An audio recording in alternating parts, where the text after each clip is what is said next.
अपना प्रदेश उत्तर प्रदेश की खबरों को आगे बढ़ाते हैं। इस वक्त शुरुआत करते हैं राजधानी लखनऊ से मिल रही एक महत्वपूर्ण खबर के साथ, जहां पर हजरतगंज के वजीर हसन रोड पर एलडीए अपार्टमेंट के फ्लैट में अचानक आग लग गई। आग इतनी भयानक है कि पूरे अपार्टमेंट में अफरा तफरी का माहौल है। आग लगने का कारण शॉर्ट सर्किट बताया जा रहा है। आग लगने की वजह से मोहल्ले में हड़कंप की स्थिति बनी हुई है। वहीं मौके पर पुलिस भी पहुंची हुई है और आग बुझाने का काम भी लगातार जारी है। ये लखनऊ से खबर, जहां पर एक इमारत में आग लगने की खबर निकल के सामने आ रही है। राहत और बचाव कार्य लगातार इस बीच जारी है। पुलिस की टीम मौके पर पहुंची हुई है। आग बुझाने के लिए दमकल कर्मी पहुंचे हुए हैं। लखनऊ के हजरतगंज इलाके में ये एक रिहायशी इलाका है, वहां पर आग लगी है। वजीर हसन रोड पर एलडीए अपार्टमेंट है। इस अपार्टमेंट में आग लगी है और आग लगने के बाद अफरा तफरी का माहौल पूरे अपार्टमेंट में मचा हुआ है।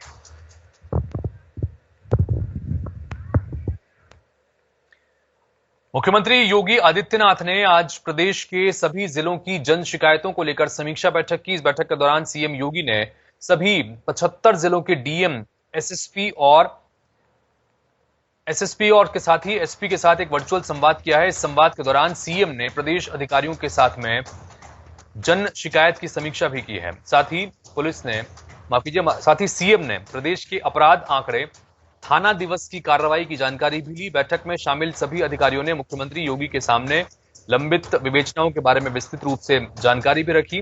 मुख्यमंत्री योगी आदित्यनाथ ने अधिकारियों को निर्देश दिया है कि लंबे समय से अटके सभी मामलों को जल्द से जल्द सुलझाया जाए।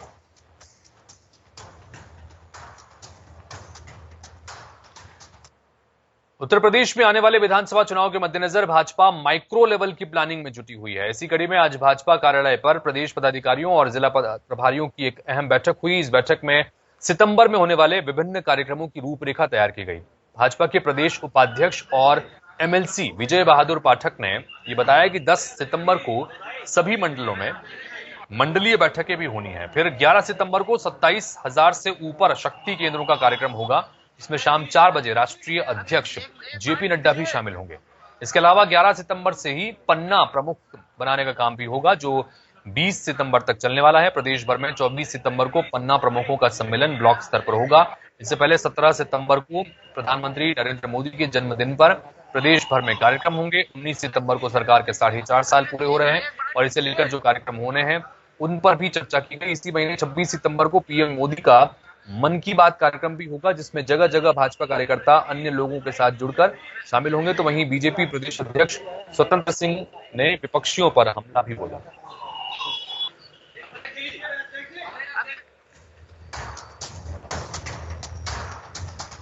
रहता है, इसलिए बैठक कार्यक्रमों से कार्यकर्ता का निर्माण होता है। एक अनुशासन, संगठन चलाने की क्षमता, समाज और देश का नेतृत्व कैसे होगा, समाज को मजबूत कैसे करेंगे। जो चुनाव हमारे आदरणीय धर्मेंद्र जी, बाकी टीम जो बनी है, योग्य है, कर्मठ है, संगठन के मर्मज्ञ है, चुनाव लड़ाने की क्षमता है। कई राज्यों के आप सब प्रभारी होते हैं और आदरणीय मोदी जी के नेतृत्व में, आदरणीय नड्डा जी के नेतृत्व में, आदरणीय योगी जी के नेतृत्व में हम सब चुनाव जीतेंगे। मैं बार बार कहता हूँ कि प्रियंका या कांग्रेस की क्या बात करनी है, न या राष्ट्र हित में काम करते हैं, न गरीब के हित में काम करते हैं। जब से कांग्रेस बनी इस देश को लूटा है। गरीबों को, जो आज गरीब खुशहाल होना चाहिए, उसको 70 साल लग गया शौचालय लेने में। प्रदेश में लगातार वायरल बुखार का कहर जारी है। राजधानी में 2 बच्चों सहित 11 डेंगू के मरीजों का अस्पताल में इलाज चल रहा है। तो वहीं डॉक्टर्स का यह कहना है कि बदलते मौसम की वजह से यह बुखार बढ़ रहा है, लेकिन मरीजों में दहशत का माहौल है। उन्हें डर है कि कहीं ये कोरोना की तीसरी लहर की शुरुआत हो सकती है। बता दें कि अस्पतालों से मिली जानकारी के अनुसार अगस्त के तीसरे हफ्ते तक बुखार के मरीजों की संख्या कुछ हद तक कम थी, लेकिन पिछले हफ्ते से वायरल के केस में बढ़ोतरी हुई है। वायरल फीवर अपना कहर राजधानी के अलावा प्रदेश के कई जिलों में बरपा रहा है।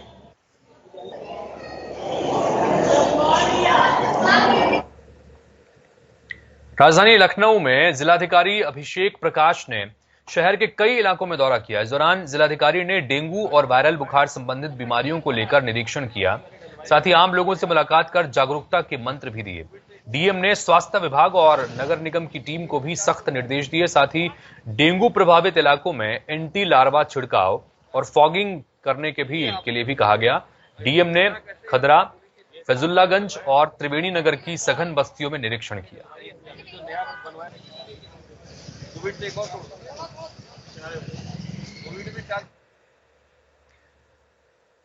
गणेश चतुर्थी से जुड़ी खबरें आपको दिखाएं। देवताओं में प्रथम पूजनीय कहलाने वाले गणेश महाराज का जन्मोत्सव भाद्र मास की शुक्ल पक्ष की चतुर्थी को मनाया जाता है। इस बार गणेश चतुर्थी 11 सितंबर यानी कल है। इस दिन बाजार स्थित गणेश मंदिर में हर वर्ष भव्य आयोजन होता है। इस बार भी बाजार की दुकानों पर विद्युत चलित लड़ियां लगाई गई हैं।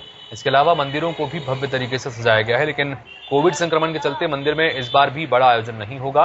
मंदिर में भजन संकीर्तन और कथा कार्यक्रम नहीं होंगे। श्रद्धालु कोविड नियमों की पालना करते हुए भगवान के दर्शन और पूजन कर पाएंगे। इस खास मौके पर बाजार की रौनक भी बढ़ रही है।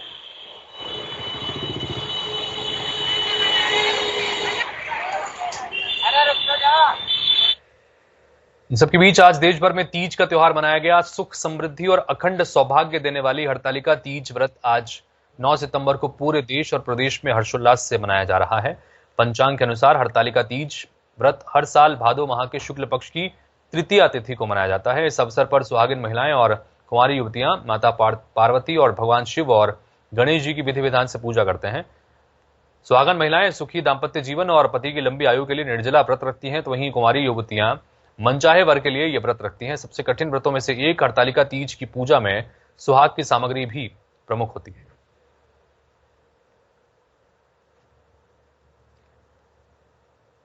आगे बढ़ते हैं कुछ और खबरों की तरफ। एक तरफ पेट्रोल डीजल के दाम ऊंचाइयां छू रहे हैं, तो वहीं दूसरी तरफ डीजल की कालाबाजारी चल रही है। दरअसल इटावा में पुलिस ने छापेमारी के दौरान डीजल चोरों की गैंग को गिरफ्तार किया और मौके से 3000 लीटर डीजल बरामद किया गया है।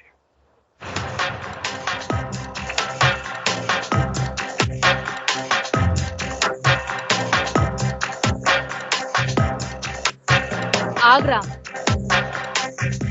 बरेली, गोरखपुर, लखनऊ, प्रतापगढ़, वाराणसी।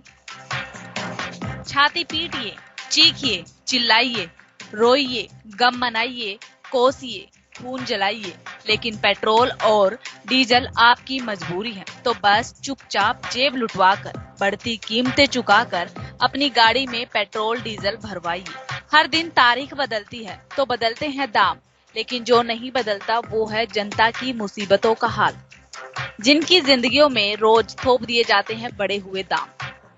ये सिर्फ लोगों की मजबूरी है जो उनको अपनी गाड़ी में पेट्रोल डीजल डलवाना पड़ता है।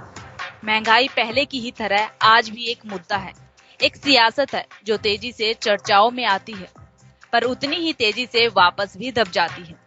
और इन सब से परेशान है सिर्फ जनता, क्योंकि नेता तो खुलेआम डीजल की काला कारोबारी करने में व्यस्त हैं।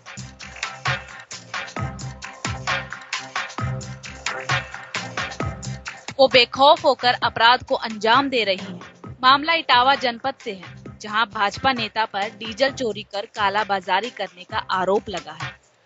इटावा अपर पुलिस अधीक्षक ने खुलासा करते हुए बताया कि इटावा जनपद में जिला प्रशासन और पुलिस टीम ने अपराध और अपराधियों के खिलाफ संयुक्त रूप से एक अभियान चलाया है। इसी अभियान के दौरान उन्होंने करोड़ों रुपए के डीजल की कालाबाजारी का खुलासा भी किया है।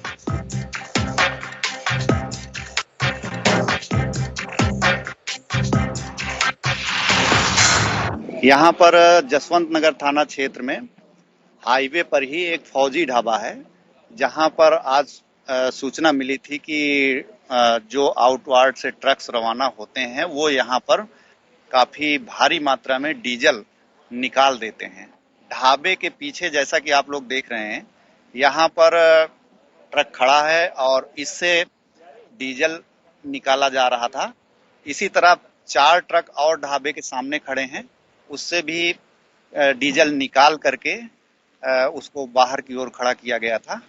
लगभग 2,3500 लीटर डीजल ढाबे के पीछे स्थित एक छोटे से कमरे में ड्रमों में इकट्ठा है।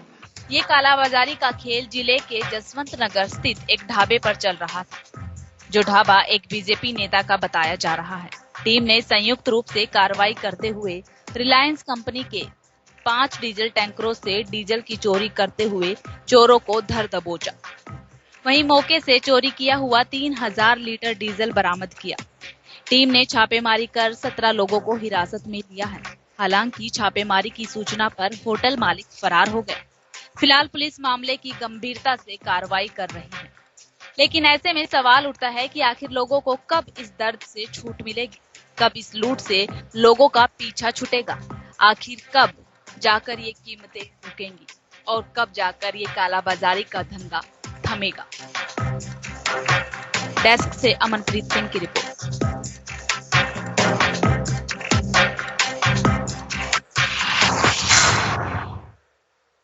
मैनपुर के थाना एलाऊ क्षेत्र में नाबालिग किशोरी के साथ युवक ने दुष्कर्म की वारदात को अंजाम दिया। परिजनों की तारीफ पर आरोपी के खिलाफ पुलिस ने मामला दर्ज कर आगे की कार्रवाई शुरू कर दी है। बता दें कि किशोरी गांव से खेत में पौधा लेने के लिए जा रही थी और तभी रास्ते में झाड़ियों में छुपे युवक ने किशोरी को झाड़ियों में खींच लिया और उसके साथ जबरन दुष्कर्म की वारदात को अंजाम दिया।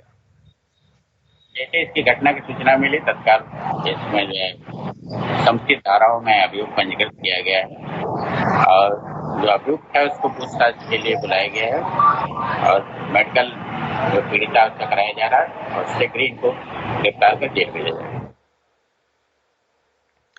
फिरोजाबाद में स्वास्थ्य विभाग की बड़ी लापरवाही का मामला सामने आया है। दरअसल गांव आमरी में स्वास्थ्य विभाग के शिविर में ग्रामीणों को एक्सपायरी डेट की दवाएं दी गई हैं। इसकी शिकायत मिलने पर स्वास्थ्य कर्मियों ने दवाई एकत्रित की और फिर नई दवाइयों को वितरित किया गया। बता दें कि डेंगू और वायरल फीवर की रोकथाम के लिए ग्रामीण इलाकों में स्वास्थ्य विभाग की ओर से कैंप लगाए गए हैं। तो वहीं इस मामले में सामुदायिक स्वास्थ्य केंद्र धनपुरा के प्रभारी डॉक्टर अमित कुमार ने बताया कि बुधवार को उनकी तबीयत खराब थी, इस कारण वो ड्यूटी पर नहीं पहुंचे और उन्हें कैंप में एक्सपायरी दवाएं बांटने की जानकारी नहीं है और अगर ऐसा हुआ है तो मामले की जांच कर दोषियों के खिलाफ कार्रवाई की जाएगी। यूपी की राजनीति से जुड़ी एक बड़ी खबर आई है। सूत्रों के मुताबिक माफिया डॉन मुख्तार अंसारी को इस बार बीएसपी टिकट नहीं देगी। चुनाव से पहले बहुजन समाज पार्टी बाहुबली मुख्तार से अपने रिश्ते भी खत्म कर सकती है। अगले कुछ दिनों में मुख्तार को बीएसपी से निकाला जा सकता है। बीएसपी सूत्रों के मुताबिक माफिया छवि और आपराधिक रिकॉर्ड की वजह से बाहुबली विधायक मुख्तार अंसारी से पार्टी दूरी बनाने की तैयारी में है।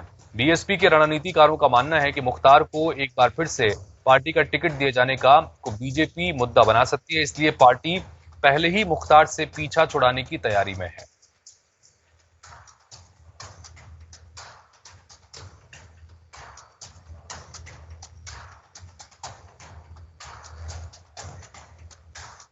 आजमगढ़ के दीदारगंज थाना क्षेत्र में चेकिंग के दौरान पुलिस और बदमाशों के बीच मुठभेड़ हो गई। फायरिंग के दौरान बदमाश के पैर में गोली लग गई।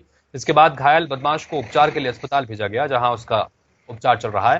पुलिस अधीक्षक ने बताया कि मुठभेड़ में घायल बदमाश अंकुर गौतम 2020 में एक गैंगस्टर के मामले में इसके मामले में वांछित है और ये शातिर लुटेरा है। इस पर लगभग 1 दर्जन मुकदमे दर्ज हैं। बदमाश अंकुर पर 25,000 रुपए का इनाम भी घोषित किया गया था। तो वहीं उन्होंने बताया कि इसके पास से तमंचे, कारतूस और मोटरसाइकिल बरामद की गई है।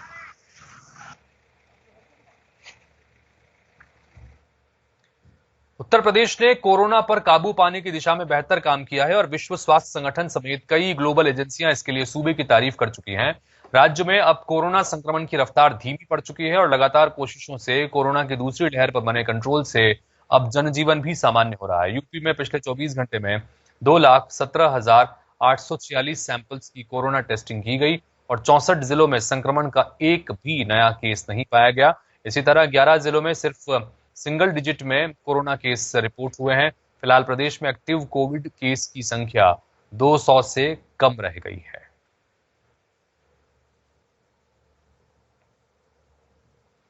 ताजनगरी आगरा को अब मेट्रो सिटी बनाने की को लेकर काम शुरू हो चुका है। प्रदेश मेट्रो रेल कॉरपोरेशन ने ताज ईस्ट गेट मेट्रो स्टेशन के प्रथम तल के निर्माण के लिए डबल टी गर्डर की सफलतापूर्वक उसे रखकर बड़ी उपलब्धि हासिल कर ली है। यूपी मेट्रो ने इस कामयाबी के लिए मेट्रो की टीम आगरा की सराहना की है।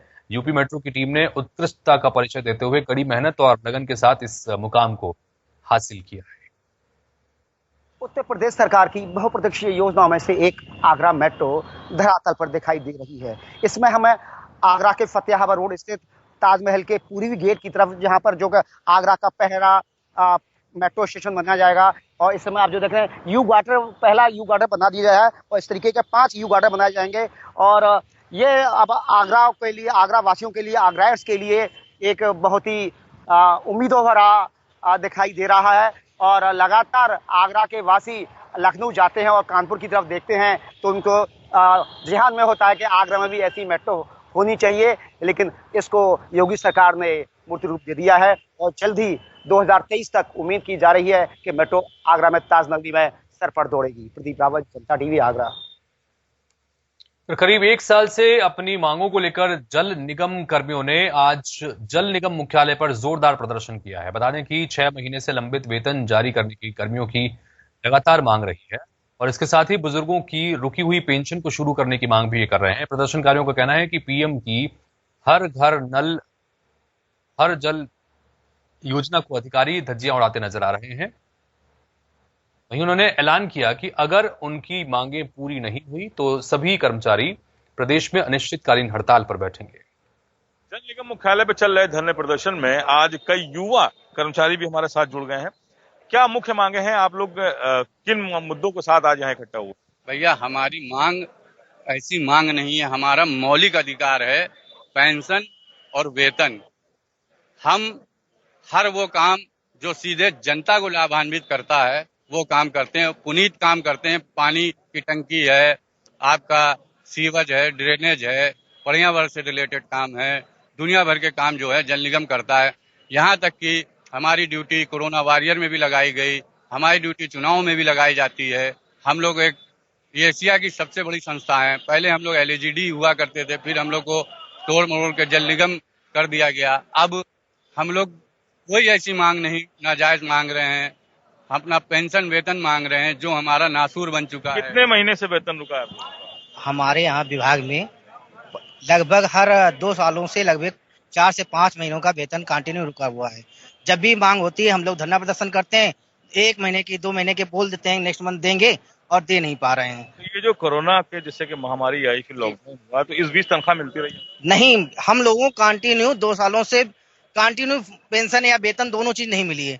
या कभी भी 4-5 महीने हो जाते हैं तो 1-2 महीने की सैलरी मिल जाती है, उसके बाद फिर टाल दिया जाता है। ठीक है, चलिए, कई वार्ताएं हुई हैं, अभी हाल फिलहाल भी बातचीत हुई।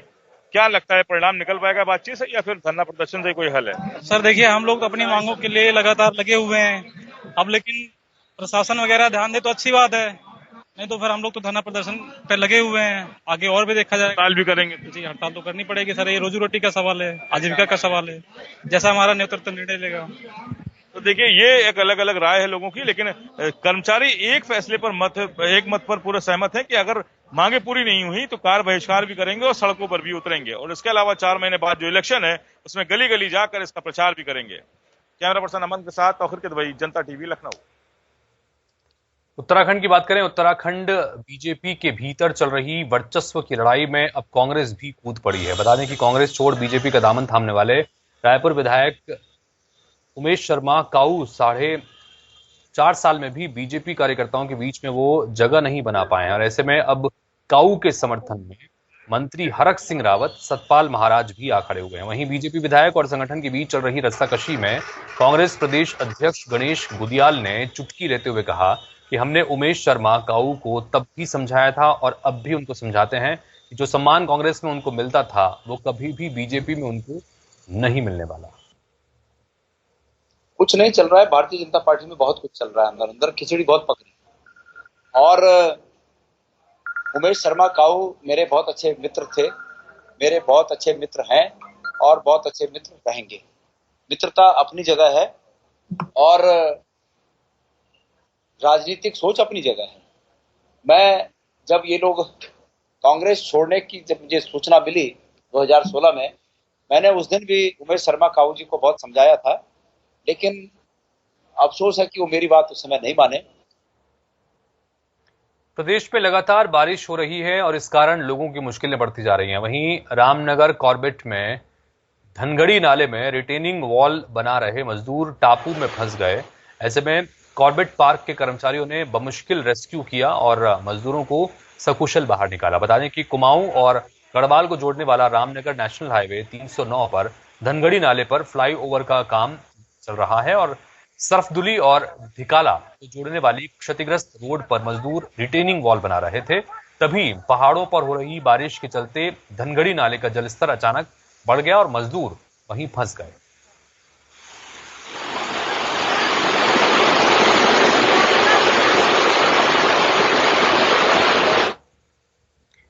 पहाड़ों में बारिश का कहर लगातार जारी है। मानसून सीजन के अंतिम चरण की बारिश लोगों के लिए आफत बनकर बरस रही है। बारिश के बाद भूस्खलन होने से बद्रीनाथ और केदारनाथ हाईवे की पहाड़ियां जगह जगह दरक रही हैं।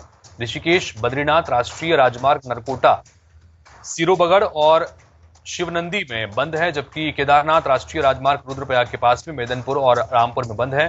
बारिश के चलते हाईवे को खोलने में भारी दिक्कतों का सामना भी करना पड़ रहा है। इसी के साथ फिलहाल इस बुलेटिन में इतना ही। नमस्कार।